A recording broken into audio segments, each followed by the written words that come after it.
बिस्मिल्लाहिर्रहमानिर्रहीम। अस्सलाम वालेकुम। सामईन, आज की वीडियो में मैं आपको बताऊंगी कि गो किस किस्म का ज़मीनी जानवर होता है, गो के बारे में शरई हुक्म क्या है और गो का गोश्त हलाल है या हराम। इसके अलावा आज की वीडियो में मैं आपको बताऊंगी कि नबी पाक सल्लल्लाहु अलैहि वसल्लम की गवाही गो ने किस तरह से दी, और जब नबी पाक सल्लल्लाहु अलैहि वसल्लम ने गो को मुखातिब किया तो उसने क्या जवाब दिया, और जब चंद सहाबा ने गो का गोश्त पकाया तो नबी पाक सल्लल्लाहु अलैहि वसल्लम ने क्या इरशाद फरमाया। मज़ीद हम बात करेंगे कि गो का साइज़ कितना होता है और उसकी उम्र कितनी होती है, ये पानी क्यों नहीं पीती। इसके अलावा मैं आपको बताऊंगी कि जब अपने बिल से गो बाहर आती है तो ये अपना रंग क्यों बदलती है, और गो बिच्छू में क्यों दोस्ती होती है। इसके अलावा मैं आपको बताऊंगी कि गो के तिबी ख्वास क्या है और गो को ख्वाब में देखें तो उसकी ताबीर क्या है। सामईन, गो एक ज़मीनी जानवर होता है जो बड़ी मछली के मुशाबे होता है। उलमाए कराम फरमाते हैं कि वो पानी नहीं पीती और 700 साल या इससे भी ज़्यादा जिंदा रहती है। सामईन, कहते हैं कि हर 40 दिन के बाद एक कतरा पेशाब का आता है। इसके दांत कभी नहीं गिरते, नीज इसके दांत जुदा जुदा नहीं होते बल्कि पूरा दांतों का एक किता होता है। एक साहब फरमाते हैं कि गो घड़ियाल के छोटे बच्चे के बराबर एक जानवर है। इसकी दुम भी इस जैसी होती है और ये गिरगिट की तरह आफताब की तमाज़त से रंग बदलती रहती है। सामईन, गो जब अंडा देना चाहती है तो ज़मीन में एक गड्ढा खोदकर इसमें अंडा देती है, फिर इसको मिट्टी में डालकर दबा देती है और रोज़ाना इसकी निगरानी करती रहती है। 40वें दिन बच्चे निकल आते हैं। गो 70 या इससे भी ज़्यादा अंडे देती है और इसके अंडे कबूतरी के मुशाबे होते हैं। सामईन, ये बात बड़ी हैरान कर देने वाली बात है कि गो अपने बिल से कम बिनाई की हालत में निकलती है और फिर सूरज को देखकर अपनी बिनाई बढ़ाती रहती है। जब इस पर बुढ़ापा आ जाता है तो इसकी ग़िज़ा सिर्फ वादे नसीम होती है और हवा की ठंडक पर इसका दारोमदार होता है, क्योंकि बुढ़ापे में इसकी रतूबत फना होकर हरारत अजीज़ी कम हो जाती है। सामईन, बिच्छू और गो में दोस्ती होती है, इसी वजह से ये अपने बिल में बिच्छू को दाखिल कर लेती है ताकि जब कोई इसको पकड़ने की गर्ज से इसके बिल में हाथ डाले तो बिच्छू इसको ढस ले। ये अपना घर पथरीली ज़मीन में बनाती है ताकि पानी और ज़मीन खोदने वालों से महफूज रहे। सख्त और पथरीली ज़मीन में घर बनाने की वजह से इसके नाखून कुंद हो जाते हैं। गो में नस्यान और रास्ता भूल जाने की आदत है, इसलिए हैरानी में इसकी मिसाल दी जाती है, और यही वजह है कि ये अपना घर बुलंद मकामात पर या टीलों पर बनाती है ताकि जब वो अपनी ग़िज़ा की तलाश में निकले तो अपने घर को ना भूले। गो के बारे में एक बड़ी मशहूर मसल ये है कि मुसीबत में अपने बच्चों को खा जाती है और सिर्फ वही बच्चे बाकी रहते हैं जो कि भाग जाते हैं। सामईन, अब मैं आपके सामने गो का वो तारीखी वाक़या बयान करूंगी कि कैसे एक गो ने एक काफिर को मुसलमान होने में मदद की।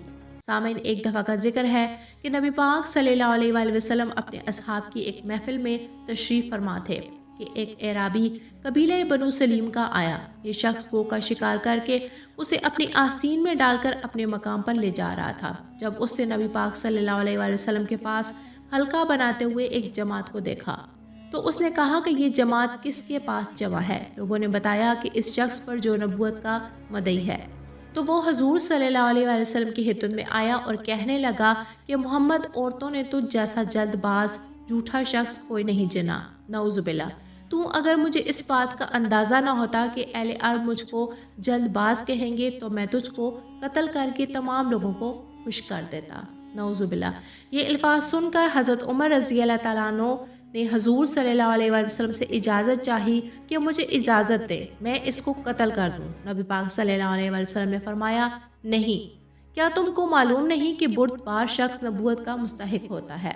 फिर वो एराबी नबी करीम सल्लल्लाहु अलैहि वसल्लम के सामने आया और कहा कि लात और उज़ा की कसम, मैं आप पर उस वक्त तक नहीं ईमान लाऊंगा जब तक कि वो गो तुम पर ईमान ना ले आए। और वो गो निकाल कर नबी पाक सल्लल्लाहु अलैहि वसल्लम के सामने छोड़ दी और कहा कि अगर ये गो तुम पर ईमान ले आए तो मैं भी तुम पर ईमान ले आऊँगा। आपने गो से फरमाया, ए गो। आपकी आवाज़ सुनकर गो निहायत शाइस्ता आवाज़ में बोली, लब्बैक या रसूल अल्लाह। रसूल अल्लाह सल्लल्लाहु अलैहि वसल्लम ने फरमाया, ए गो, तुम किसकी इबादत करती हो? गो ने जवाब दिया, इस ज़ात की, आसमान में जिसका अर्श है और ज़मीन पर जिसकी सल्तनत है और समुंदर में जिसकी सबील है और जन्नत में जिसकी रहमत है।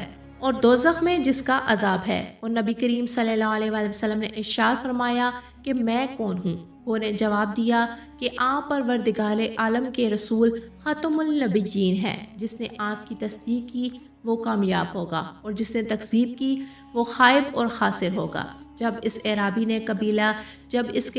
قبیلے نے گو کی زبان سے یہ الفاظ سنے تو اس نے کلمہ شہادت پڑھا کہ میں گواہی دیتا ہوں کہ اللہ کے سوا کوئی معبود نہیں، اور یہ کہ آپ اللہ تعالیٰ کے رسول برحق ہیں۔ سامعین، اب ہم بات کریں گے کہ گو کا شرعی حکم کیا ہے۔ گو کو کھانا حلال ہے۔ وصیت میں مذکور ہے کہ اشراط الارض میں کوئی جانور سوائے گو کے حلال نہیں ہے۔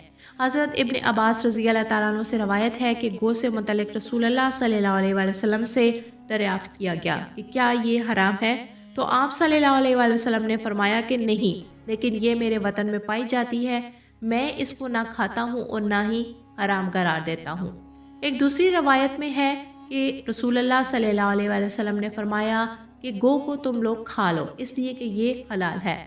حضرت عبد الرحمن روایت کرتے ہیں کہ ہم نے ایک ایسی جگہ قیام کیا جہاں گو بکثرت موجود تھی اور ہمیں بھوک لگی تھی۔ حضور صلی اللہ علیہ وآلہ وسلم جب تشریف لائے تو اس وقت ہنڈیا جوش مار رہی تھی، تو ہمارے پاس نبی پاک صلی اللہ علیہ وسلم تشریف لائے۔ آپ نے دریافت فرمایا کہ یہ کیا ہے؟ ہم نے عرض کیا یا رسول اللہ یہ گو ہے۔ تو آپ نے فرمایا کہ بنی اسرائیل کی ایک قوم کی صورت مسخ کر کے اشراط الارض بنا دیا گیا، مجھے اندیشہ ہے کہ کہیں یہ گو اسی میں نہ ہو، اس لیے نہ میں اسے کھاتا ہوں اور نہ اس سے منع کرتا ہوں۔ سامعین، اب ہم بات کریں گے کہ گو کے طبعی خواص کیا ہیں۔ جو شخص گو کا دل کھا لے اس کو غم اور خوف سے نجات ہو جائے گی۔ اگر کوئی شخص اس کو کھا لے تو عرصہ دراز تک اس کو پیاس نہیں لگے گی۔ اگر گو کی کھال کا غلاف بنا کر اس میں تلوار رکھ لی جائے تو صاحب تلوار کے اندر شجاعت پیدا ہو جائے گی۔ سامعین، اب ہم بات کریں گے کہ گو اگر خواب میں دیکھیں تو کیا ہوگا۔ خواب میں گو کو دیکھنا ایسے عربی شخص پر دلالت کرتا ہے جو لوگوں کی اور اپنے دوست کے مال میں چلاکی کرتا ہو، کیونکہ گو ایک مسخ شدہ جانور ہے اور اس کو خواب میں دیکھنا بیماری کی علامت ہوتی ہے۔ سامعین، امید ہے کہ آپ کو ہماری ویڈیو پسند آئی ہوگی۔ اگر آپ کو ہماری ویڈیوز پسند آ رہی ہیں تو ہماری حوصلہ افزائی کے لیے اپنی رائے کا اظہار کیجیے، اور اگر آپ نے ابھی تک ہمارے چینل کو سبسکرائب نہیں کیا تو آپ سے گزارش ہے کہ چینل کو سبسکرائب کریں اور بیل آئیکن کو پریس کریں تاکہ آپ کو ہماری آنے والی ویڈیوز کا نوٹیفیکیشن ملتا رہے۔ اللہ پاک ہم سب کا حامی و ناصر ہو، آمین یا رب العالمین۔